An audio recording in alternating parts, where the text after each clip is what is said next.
नमस्कार ऑडियंस, बात आपकी। नमस्ते जी। सोशल मीडिया प्लेटफॉर्म पर आपका स्वागत है। और हमने चौधरी वीरेंद्र सिंह के बारे में चर्चा की थी और ईमानदारी से उन्होंने हमारे जो अनुमान थे उनको बिल्कुल पूरी तरह से फेल साबित कर दिया।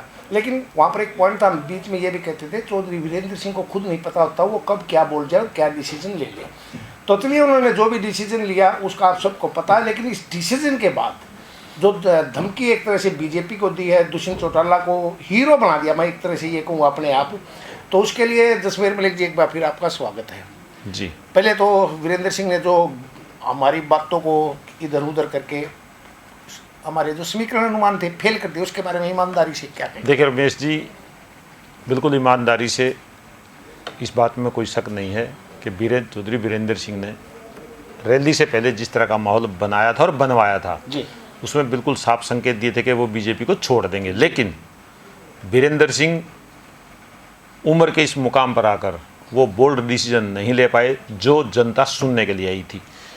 बिल्कुल निश्चित रूप से हमारे आकलन उन्होंने गलत साबित कर दिए, ध्वस्त कर दिए। इस बात को मानने में मुझे कोई दिक्कत नहीं है। लेकिन वीरेंद्र सिंह ने अपनी रैली का नाम दिया मेरी आवाज़ सुनो, और रैली से पहले जब ये रैली एक बार पहले रखी गई थी, एक स्थगित हुई, रद्द हुई थी, तब भी वीरेंद्र सिंह ने खुद प्रेस कॉन्फ्रेंस में ये कहा था कि अब तक लोग नेताओं की बात सुनते आए हैं, मैं एक ऐसी रैली करूंगा जिसमें मैं जनता की बात सुनूंगा और जो जनता कहेगी मैं वही करूंगा। उन्होंने तो नहीं सुनी कल जनता की बात। देखिए रैली स्थल पर था, खराब चंडीगढ़ थे किसी कारण से। जब भी बीच बीच में वीरेंद्र सिंह, देख पहली बार मैंने ऐसे देखा स्टेज पर 3 बार बीच में आए उठ के और ये कहते तुम्हारे मुताबिक फैसला हुआ।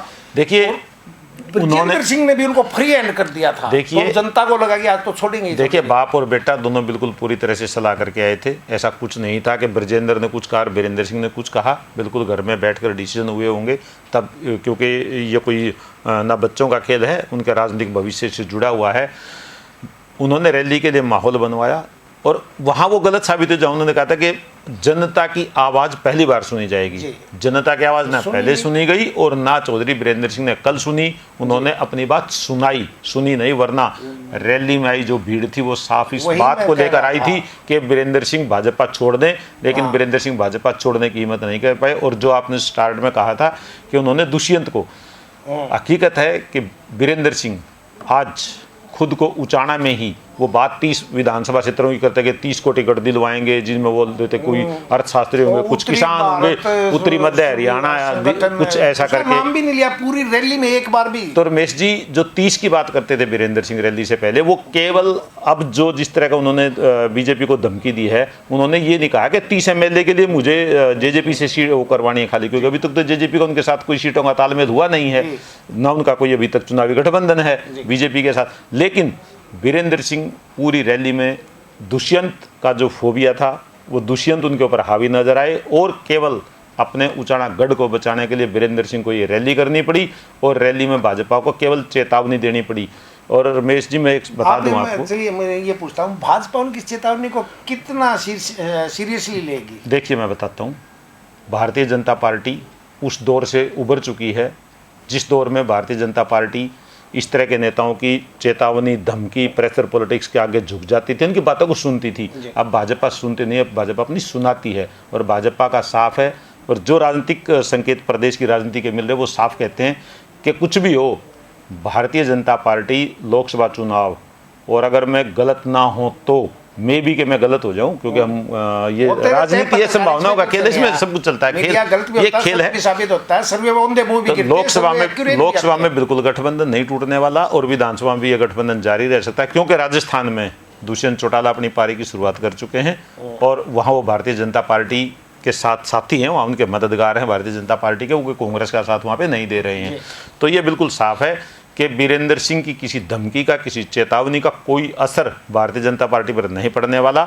और एक उचाना के गढ़ को बचाने के लिए वीरेंद्र सिंह को जींद में इतनी बड़ी शक्ति प्रदर्शन करना पड़ा। शक्ति प्रदर्शन में वो कामयाब रहे, लेकिन जो रैली का आउटपुट निकला, मैं ये कहूँगा कि वो रैली दुष्यंत के लिए कर गए, अपने की बजाय। जी, अगर उन्होंने जो चेतावनी दी है, मैं एक और बात कहूँगा। देखिए, दुष्यंत का संगठन पूरे हरियाणा में, वो हर विधानसभा लोकसभा में कुछ हजार वोट दिला सकते हैं, लेकिन वीरेंद्र सिंह कहाँ वोट दिलाएंगे? इसलिए भाजपा मुझे लगता है कि उनकी बात को इग्नोर करेगी। देखिए, अगर भारतीय जनता पार्टी को 2 में से एक को चुनना पड़ा तो निश्चित रूप से भारतीय जनता पार्टी दुष्यंत चौटाला के जाएगी। वो वीरेंद्र सिंह की धमकियों के आगे नहीं झुकेगी। वीरेंद्र सिंह जहाँ मर्जी जाए, छोड़ दें पार्टी, भारतीय जनता पार्टी को कोई असर ज़्यादा पड़ने वाला नहीं है।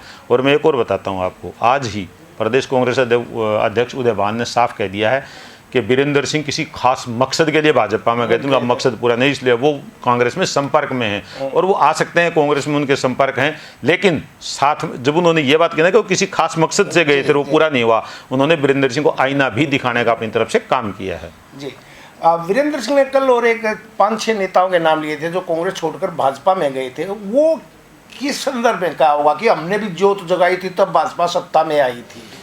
देखिए, वो भारतीय जनता पार्टी को लोकसभा और विधानसभा चुनाव से पहले भारतीय जनता पार्टी के नेतृत्व को ये एहसास करवाने का प्रयास मात्र, मैं प्रयास भर कहूँगा, कर रहे थे कि हमारे कारण भारतीय जनता पार्टी की प्रदेश में सरकार बनी थी। मैं सच्चाई बताता हूँ, ना वो वीरेंद्र सिंह के कारण भारतीय जनता पार्टी की सरकार बनी थी। 2014-2019 में, 2014 में तो और 19 में चौटाला परिवार की टूट और कभी सजा, ये कारण बने भारतीय जनता पार्टी की सत्ता में आने के। भूपेंद्र हुड्डा के शासन में 2014 से पहले जो जाट आरक्षण लागू किया गया था, उससे ओबीसी जो कांग्रेस का वोट बैंक था वो भाजपा की तरफ चला गया था। उसमें वीरेंद्र सिंह का इतना बड़ा योगदान नहीं। अब वीरेंद्र सिंह का भविष्य क्या मान रहे हैं? ब्रजेंद्र, हम देखिए वीरेंद्र सिंह का नाम लेंगे, लेकिन ब्रजेंद्र सिंह का क्या वो हिसार लोकसभा या सोनीपत लोकसभा सीट पर भाजपा पर ही चुनाव लड़ेंगे या देखिए सोनीपत से ब्रजेंद्र सिंह को भाजपा की टिकट मिलने के कोई आसार नहीं है, ना कोई संभावना है जी। जहाँ तक हिसार की बात है, हिसार में भी उनको भारतीय जनता पार्टी टिकट के लिए रणजीत सिंह की चुनौती का सामना करना पड़ेगा, जो गठबंधन सरकार में बिजली मंत्री, कैबिनेट मंत्री हैं। वो किस तरह चुनौती पेश करेंगे वहाँ पर? नहीं, वो दावा कर रहे हैं कि मैं देवीलाल परिवार से और ये सीट हमारी है और मैं बिल्कुल, अगर मुझे भारतीय जनता पार्टी कहेगी, वो भारतीय जनता पार्टी टिकट मांग रहे हैं, वो निर्दलीय नहीं लड़ रहे। भले वो विधायक निर्दलीय हैं, लेकिन वो भाजपा के साथ हैं, भाजपा में शामिल नहीं हुए हैं, लेकिन भाजपा के साथ हैं। और उन्होंने बिल्कुल सार्वजनिक रूप से कहा है कि अगर भाजपा मुझे चाहेगी, मतलब मैं मांग करूँगा या मेरा पूरी मंशा है कि मैं हिसार से लोकसभा चुनाव लड़ूँ। दूसरी सबसे बड़ी चुनौती हिसार के पूर्व सांसद कुलदीप बिश्नोई की है। कुलदीप बिश्नोई आज भारतीय जनता पार्टी में हैं और वो भी हिसार को अपनी सीट मानते हैं। उनके पिता भजन लाल भी हिसार से सांसद रह चुके हैं और खुद कुलदीप बिश्नोई भी हिसार लोकसभा क्षेत्र का प्रतिनिधित्व लोकसभा में कर चुके हैं। और ये जो चुनौती है, जिसका मैंने बाद में आपको नाम लिया, ये ब्रजेंद्र सिंह के लिए काफ़ी बड़ी चुनौती है। तो अंत में मुझे जो ब्रजेंद्र सिंह का लगता है, वो उचाना विधानसभा चुनाव लड़ेंगे। उचाना विधानसभा चुनाव तक उनकी लड़ाई सिमट कर आ गई है। ये जो उत्तर मध्य हरियाणा विकास संगठन और ये जो बड़ी जो बातें हो रही थी, वो सारी गलत साबित हुई हैं। तो अब उनके समर्थकों का क्या हाल होगा जो चाहते थे कि हम 20-25 में हम तो हों? देखो, ऐसा है ना, तो वीरेंद्र सिंह पहले कभी 20-25 टिकट दिलवा पाए। जब वो कांग्रेस संगठन में तो उनकी बहुत बड़ी ताकत थी, वो बहुत हाईकमान के बहुत नज़दीक थे, राजीव गांधी परिवार के बहुत नज़दीक रहे हैं, तब भी वो कभी 25-30 टिकट नहीं दिलवा पाए। वो 1991 जो प्रदेश अध्यक्ष थे कांग्रेस के, उनके नेतृत्व में चुनाव लड़े, तो उस टाइम भी उनको बहुत ज़्यादा टिकटें नहीं मिल पाई थी। और अब तो उनका कोई वो नहीं है, जो साथी हैं उनको निश्चित रूप से सिर्फ इसी बात में उनको लगाना होगा कि वो अपने नेता के बेटे ब्रजेंद्र सिंह के लिए काम करें और किसी तरह जो उचाना की चुनावी मैं रोकता हूँ। कल आपकी इस बयान के बाद, वीरेंद्र सिंह की चेतावनी के बाद आपकी डिप्टी सीएम से बात हुई थी फोन पर, उनका क्या रिएक्शन था? हालांकि वो बोलते नहीं कभी भी, नहीं विजय को आगे कर देते ऐसी बातों के लिए। देखिए, डिप्टी सीएम का कोई रिएक्शन नहीं था।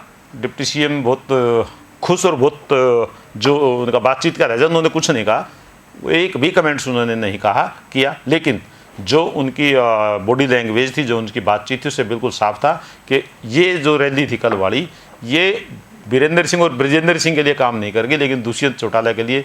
आज राजनीतिक गलियारों में इसी बात की चर्चा है कि दुष्यंत को जो माइलेज, जो वीरेंद्र सिंह को और ब्रजेंद्र को माइलेज देने के लिए रैली की गई थी, वो माइलेज रिवर्स गियर में लग गया और वो दुष्यंत की तरफ माइलेज चला गया। ये इस रैली का मैं बिल्कुल एक निष्कर्ष निकालता हूँ। चलिए ऑडियंस, इस रैली का निष्कर्ष ये निकला, रैली की किसी के लिए काम है और माइलेज ले गए कोई और। तो आगे भी इस तरह के विश्लेषण आपके लिए हम लेकर आते रहेंगे, हरियाणा की राजनीति के ऊपर और जींद की राजनीति के ऊपर भी। तो मलिक साहब, बात आपकी में और नमस्ते जींद के प्लेटफॉर्म पर आप इतनी अच्छी जानकारी हमने अपनी तरफ से दी, उसके लिए आपका बहुत बहुत शुक्रिया। धन्यवाद।